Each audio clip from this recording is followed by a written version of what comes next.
Now I'm home in my apartment, but I'm branded. I'm a cancer patient again. I've got the mark of it, a quarter-sized lump under my clavicle. Can't get it wet. Can't brush it with my fingers accidentally or take my clothes off without thinking about cancer. I stand in front of the bathroom mirror before my shower, sweating with fear. Not wanting to pull off my t-shirt because I'll see it. And that means I'm back where I started. I know where I'm going now. I know all the signs along this path. The bent twigs or animal scat or whatever it is nature people use to find their way around out there. I know about chemo and all-night nausea. I know about losing my hair, which I swore I wouldn't do again, no matter what. I remember all the dreams about running and not being able to get away, and how the whole world feels unreal and out of phase, and everyone is carrying on with their lives while I'm watching through glass, crying because someone just said Christmas or baby or next year. And their lives seem so simple and easy and uncomplicated, while mine is dripping away, and who knows if I'll see next year. Dripping, ebbing, racing, being snatched. Yeah, I know this path, and I never wanted to walk it again. In a way, it's less scary because all the landmarks are so familiar. But in another way, it's scarier because last time I kept thinking, oh, this won't be so bad.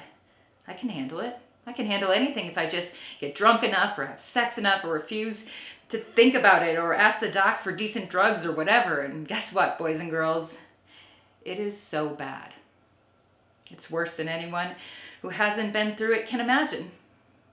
I know that now.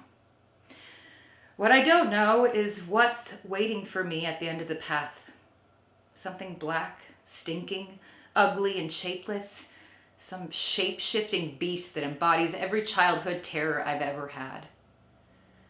When I'm pretty much healed from the portacath, I go for the first chemo. I'm sitting in the big blue chair, crying and crying. It's not running down till I can put out my tongue and taste it on my upper lip, and Paula is holding my hand. I'm just in a fog of lostness, and her hand is warm and cool at the same time. I know that doesn't make sense. Warm on my palm, but dry and, distanced.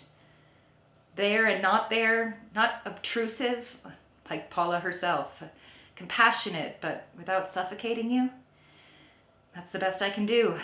Finally, the stupid needle is through the portacath and she starts the drip. Dr. Nelson comes in, asks how I'm doing, pats my shoulder. He wants to say something, but I'm sniveling like a 3-year-old and he doesn't know what. He goes out, so then Paula says, "Okay, Chloe." A patient goes to the doctor and says, "Doctor, I'm so confused. Sometimes I feel like a teepee and sometimes a wigwam." She gives my hand a squeeze. Know what the doctor says? I shake my head. I don't know. And she goes, "You're too tense." It's so stupid. And I don't know why I laugh, but I do. I laugh till all the tears come.